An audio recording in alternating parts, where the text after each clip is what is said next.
Se usa la palabra iglesia más de 100 veces en el Nuevo Testamento. Obviamente es una palabra muy importante, pero ¿qué significa exactamente? ¿Es la iglesia simplemente un lugar para adorar? ¿Es la suma de todas las denominaciones religiosas?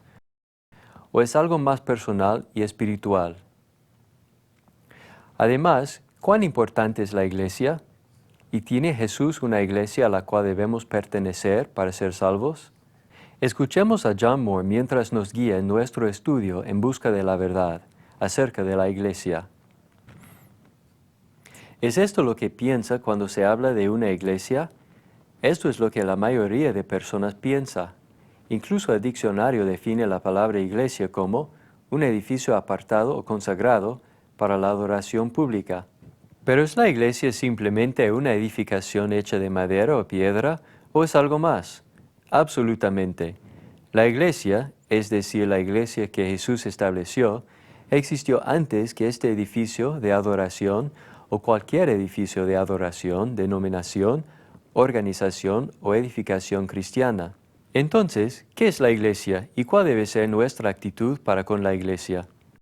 Mientras investigamos las Escrituras, la palabra de Dios, nuestra fuente de la verdad, observemos lo que descubrimos y mientras lo hacemos, respondamos 3 preguntas muy importantes. Primero, ¿qué es la iglesia? Segundo, ¿es la iglesia esencial? Y tercero, ¿debe estar unida la iglesia? Para comenzar, consideremos nuestra primera pregunta. Las personas tienen muchas ideas diferentes en cuanto a la palabra iglesia. La palabra griega eclesia, de la cual la palabra iglesia se deriva, tiene una historia muy interesante y una aplicación importante en el Nuevo Testamento. Para la mayoría de personas, la iglesia es el edificio. La palabra griega traducida iglesia en el Nuevo Testamento viene de una palabra que significa los llamados fuera y hace referencia a la gente. Una de las mejores definiciones de la iglesia se encuentra en Hechos 8.1 y Hechos 9.1. Hechos 8.1 dice que Pablo perseguía a la iglesia. En Hechos 9.1 leemos que Pablo perseguía a los discípulos del Señor. Por tanto, la iglesia y los discípulos son la misma cosa. Ciertamente en el Nuevo Testamento la palabra iglesia tiene un significado importante y parámetros bien definidos. Se menciona por primera vez en el Evangelio según Mateo. En el capítulo 16 de este grandioso libro, vemos que el apóstol Pedro proclamó a Jesús como el Cristo y el Hijo de Dios.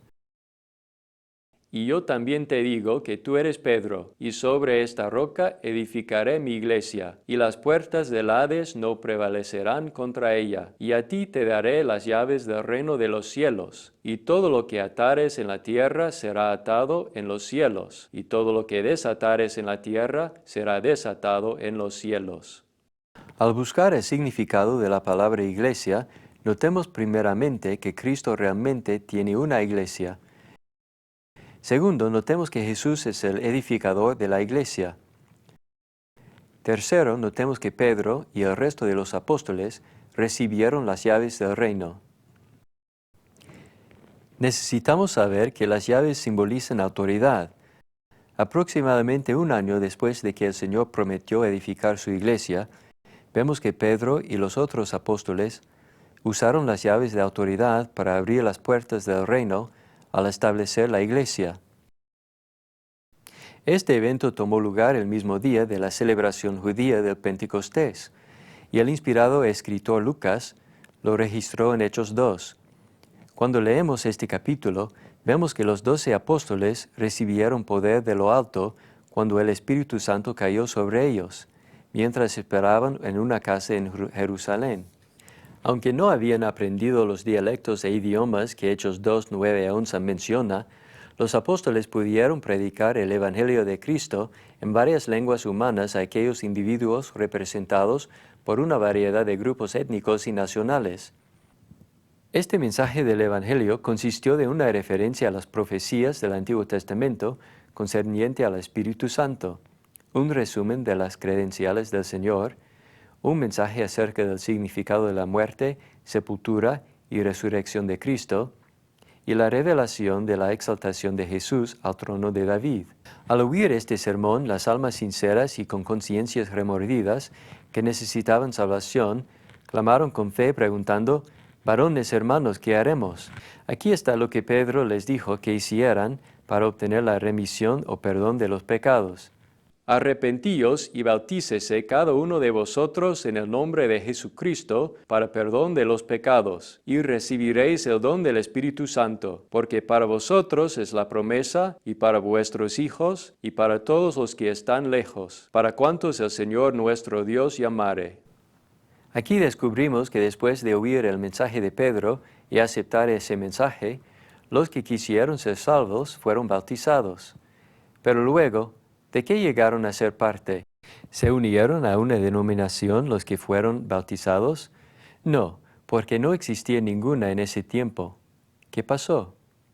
Y con otras muchas palabras testificaba y les exhortaba, diciendo: «Sed salvos de esta perversa generación». Así que los que recibieron su palabra fueron bautizados, y se añadieron aquel día como 3,000 personas.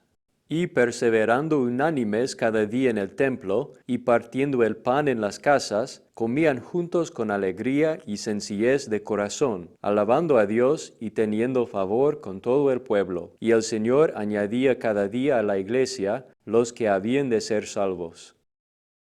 Los que fueron bautizados fueron añadidos al número de los salvos, y los salvos fueron añadidos a la iglesia. Ellos no se unieron a la iglesia de su elección, tampoco llegaron a ser parte de una denominación, ya que, como puede notar, no existía ninguna en ese tiempo.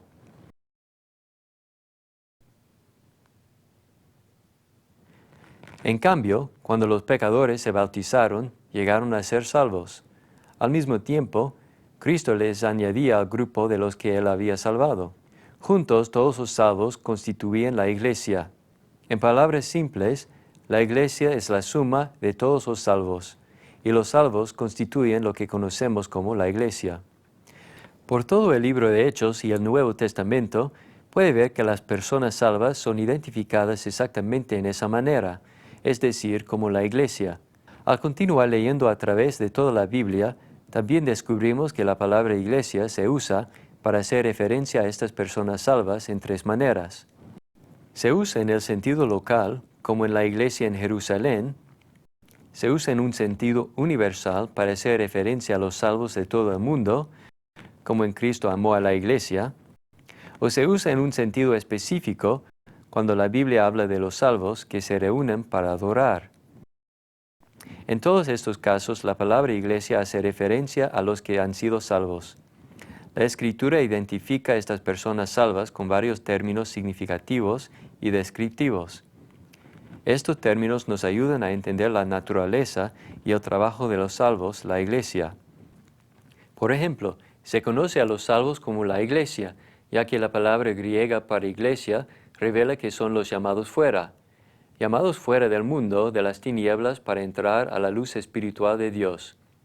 También se les llama el reino, porque cuando pensamos en un reino, usualmente pensamos en un rey y en ciudadanos reales que son siervos en ese reino.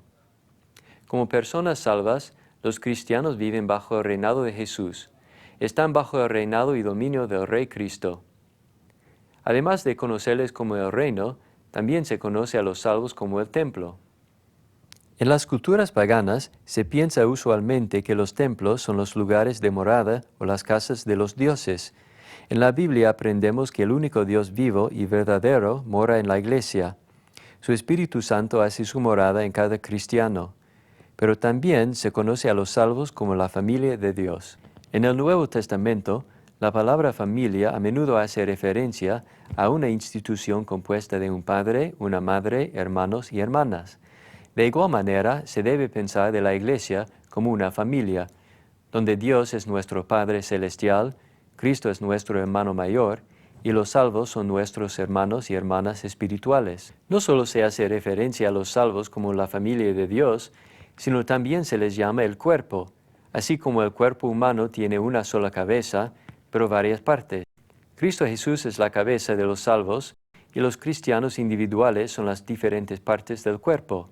Así como el cuerpo humano funciona adecuadamente cuando todas sus partes trabajan juntas en unidad, los salvos, la Iglesia, son un único cuerpo que revela unidad y singularidad.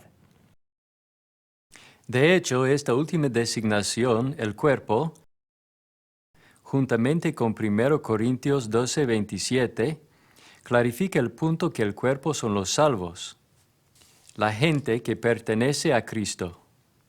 Escuche lo que Pablo escribió en los siguientes pasajes. Cumplo en mi carne lo que falta las aflicciones de Cristo por su cuerpo, que es la Iglesia. Vosotros, pues, sois el cuerpo de Cristo y miembros cada uno en particular. Sí, mi amigo, el cuerpo y la Iglesia son lo mismo. Y ya que esto es verdadero, Pablo pudo referirse a los cristianos en Corinto como el cuerpo de Cristo. Los cristianos en esa ciudad eran conocidos como la Iglesia. Ellos eran la Iglesia de Cristo en esa comunidad. Por ende, al responder la pregunta ¿qué es la Iglesia?, debemos concluir que la Iglesia no es un edificio, no es un lugar de adoración. En cambio, la Iglesia es un grupo de gente que pertenece a Dios.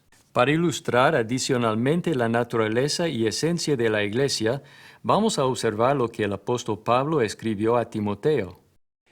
Esto te escribo, aunque tengo la esperanza de ir pronto a verte, para que si tardo sepas cómo debes conducirte en la casa de Dios, que es la iglesia del Dios viviente, columna y baluarte de la verdad.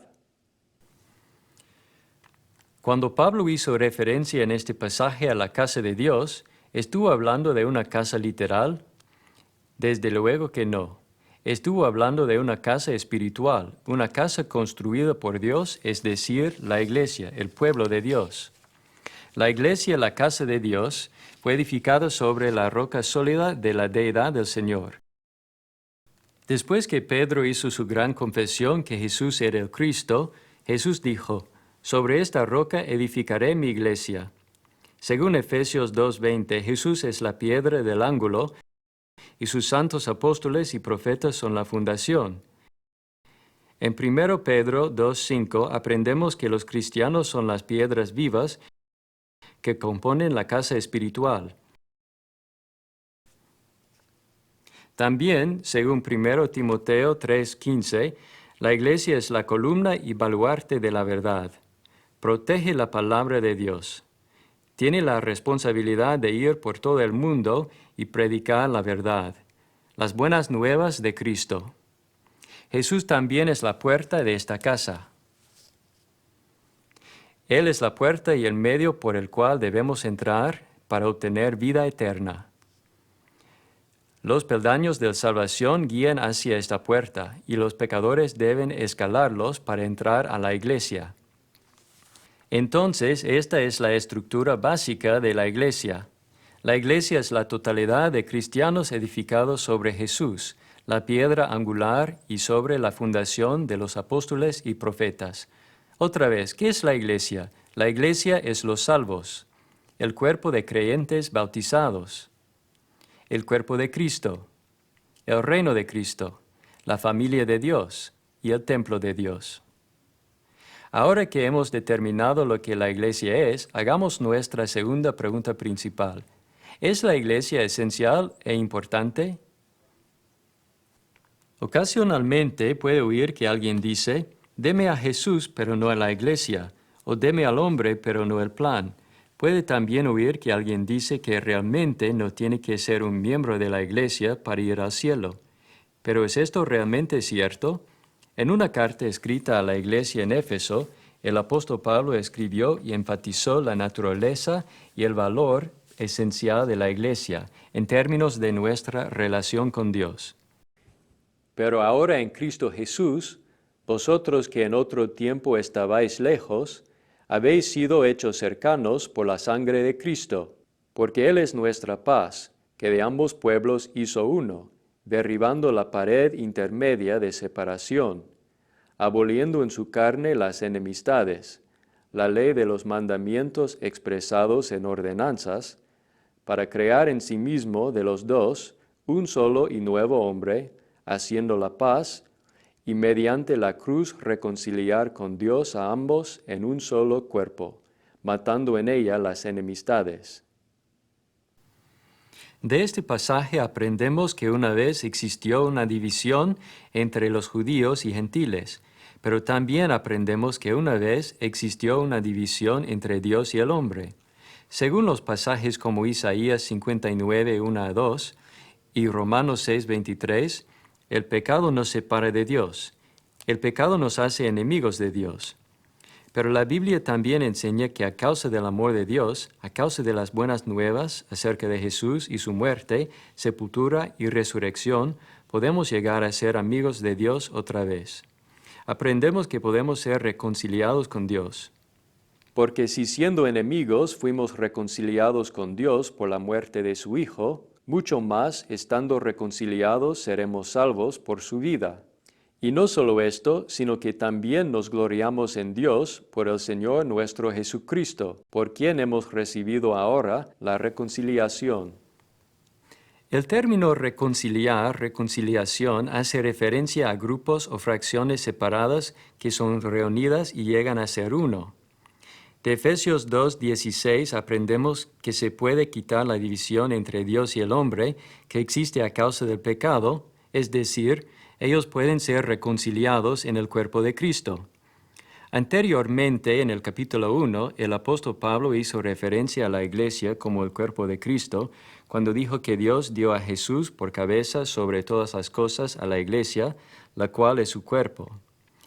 La iglesia de Cristo y el cuerpo son lo mismo. Por ende, si queremos ser salvos y si queremos ser reconciliados con Dios, debemos estar en el cuerpo, que es lo mismo que decir que debemos estar en la iglesia.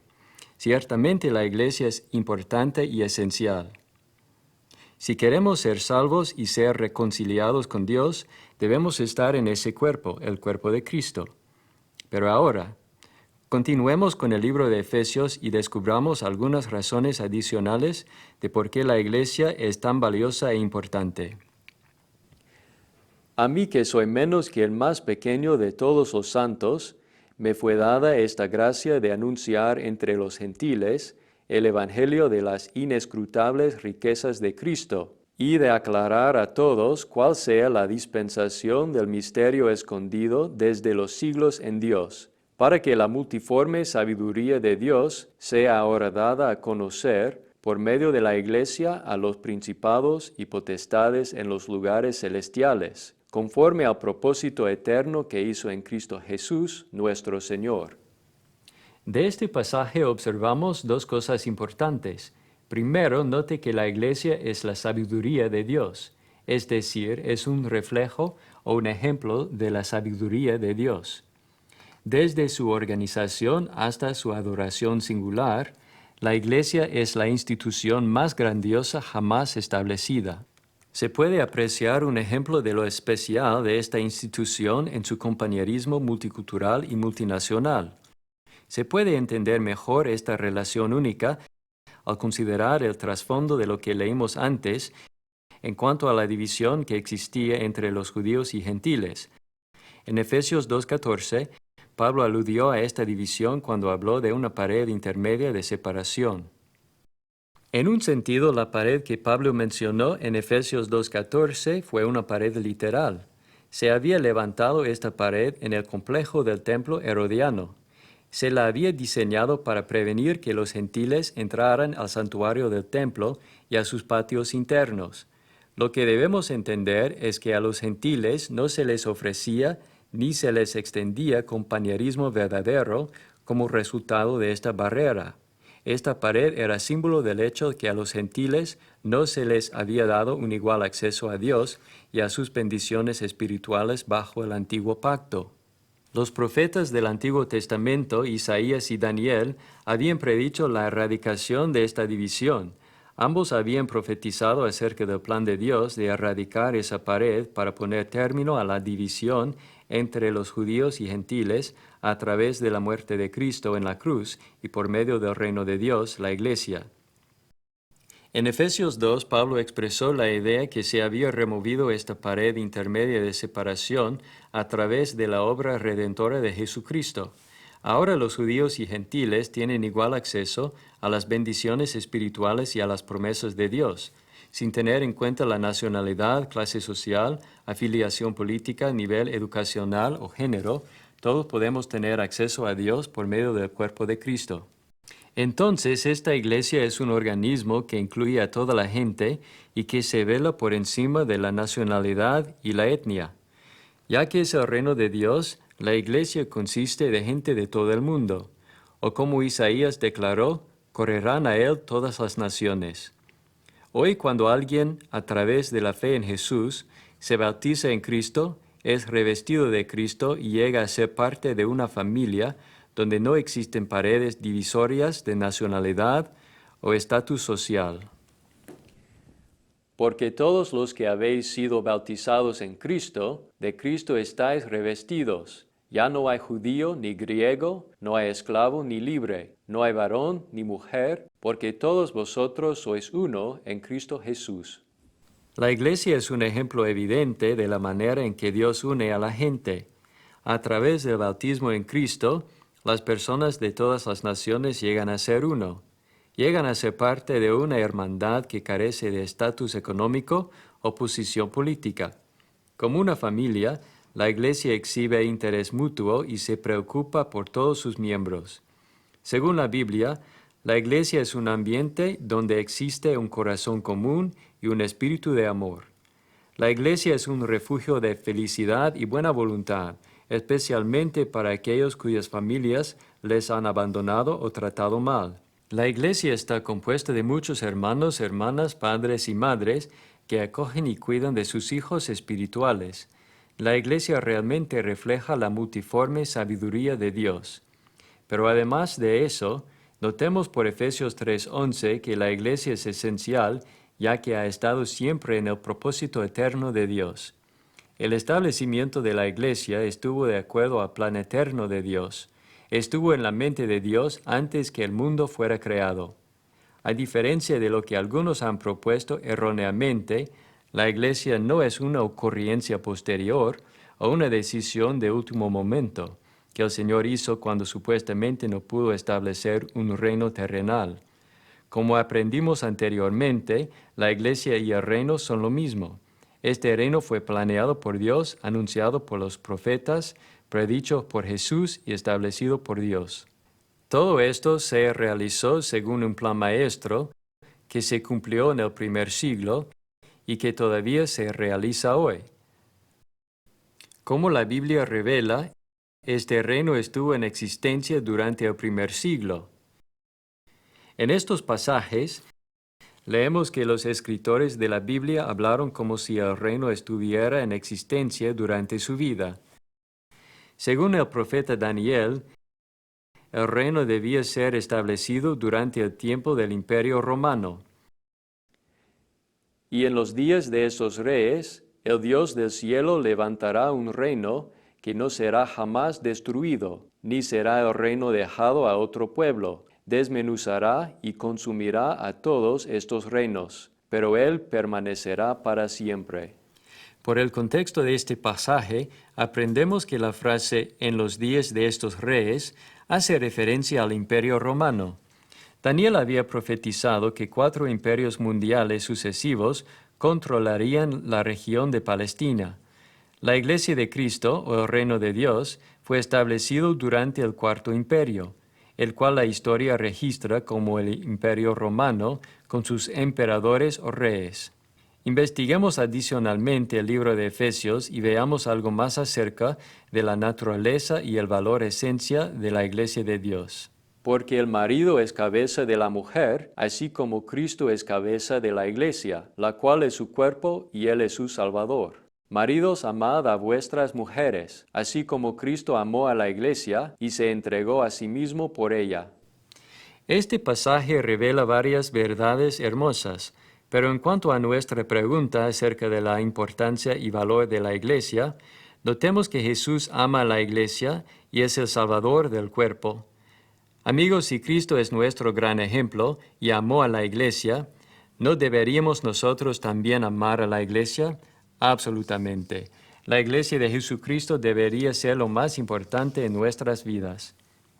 Le pregunto, ¿ama usted a la iglesia de Jesús como Cristo amó a la iglesia? Ya que Cristo amó tanto a la iglesia como para derramar su sangre y morir por ella, ¿no deberíamos querer ser parte de ella?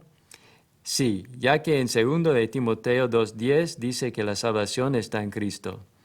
Ya que el cuerpo de Cristo es lo mismo que la iglesia de Cristo, ¿no deberíamos estar en la iglesia para ser salvos? Absolutamente. Debemos estar en el cuerpo de Cristo para ser salvos. Por ende, mi amigo, podemos ver claramente que la iglesia no solamente es importante y valiosa, sino también absolutamente necesaria y esencial. Pero ahora notemos un punto final en la carta de Efesios en cuanto a la iglesia. Esto nos ayudará a responder nuestra última pregunta. Un cuerpo y un espíritu, como fuisteis también llamados en una misma esperanza de vuestra vocación.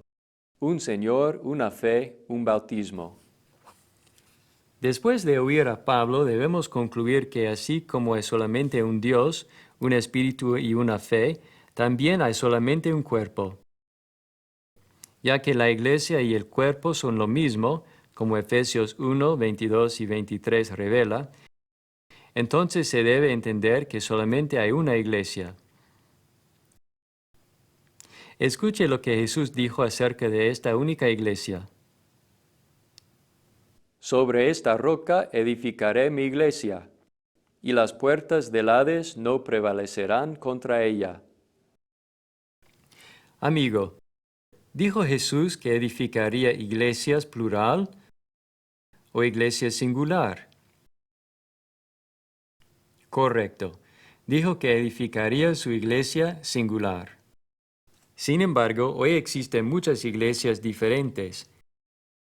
Estas iglesias enseñan ideas diferentes en cuanto a la manera de llegar al cristianismo. Tienen diferentes ideas y creencias acerca de temas morales y de la manera de organizar la iglesia y adorar. Por ejemplo, si examinara un directorio de las iglesias en su localidad, pronto llegaría a darse cuenta que hay muchos nombres contrarios y muchos tipos de iglesias. Se dará cuenta que existe mucha división entre los que reclaman ser cristianos.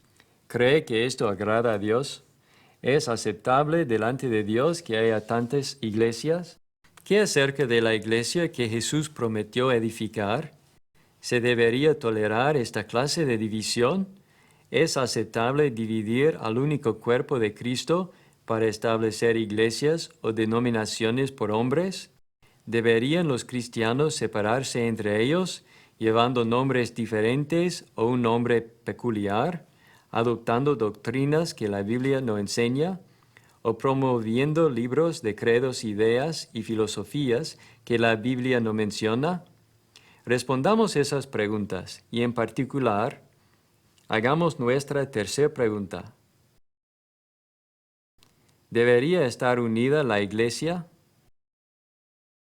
En el mundo moderno existe mucha división entre los que profesan seguir a Jesús. A menudo se racionaliza la aceptación y tolerancia de esta división con la idea conocida como el denominacionalismo. ¿Pero qué es exactamente? Denominacionalismo simplemente significa nombrar algo. Cuando usted se separa y se hace parte de algún grupo, es denominado. Si pregunta a alguien qué clase de cristiano es, él puede decirle, yo soy esta clase particular de cristiano. Esa persona está denominándose. El denominacionalismo divide al cristianismo en tantos grupos que es casi imposible nombrar a todos. Alguien ha calculado que existen más de 600 grupos en los Estados Unidos que reclaman ser cristianos, aunque tienen nombres diferentes porque siguen credos diferentes, doctrinas diferentes o dogmas diferentes. Denominar es dividir o disolver la iglesia por la cual Cristo murió y a la cual adquirió por su propia sangre. Así que el denominacionalismo promueve la división y el sectarismo. Interesantemente, la Biblia ni siquiera menciona el concepto de denominacionalismo. De hecho, se condena la insinuación de división basada en doctrinas, nombres y fama de hombres. Por ejemplo, considere lo que estaba pasando en la iglesia en Corinto. En Hechos 18, Lucas nos dice que mientras Pablo estaba en uno de sus viajes misioneros, ayudó a establecer la iglesia en la ciudad de Corinto. Desde Corinto, Pablo finalmente se dirigió al Asia Menor, donde trabajó en el establecimiento de la iglesia en Éfeso.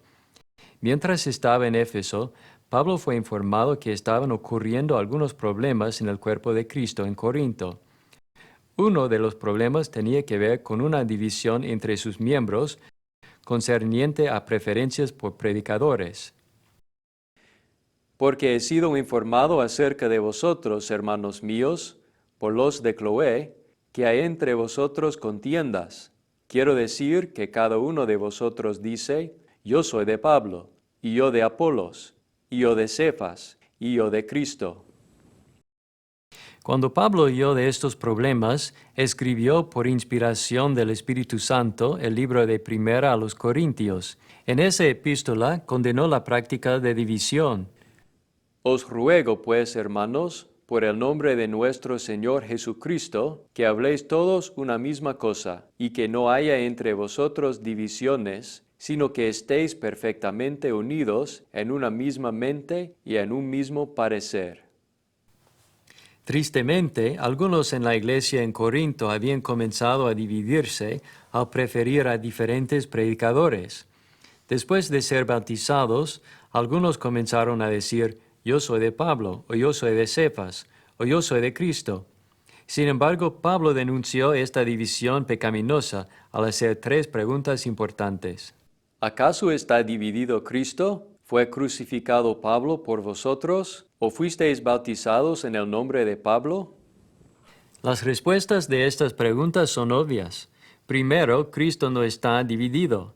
En Marcos 3, 22 a 26, Cristo abordó la naturaleza unida de su esencia. Segundo, la respuesta es no otra vez.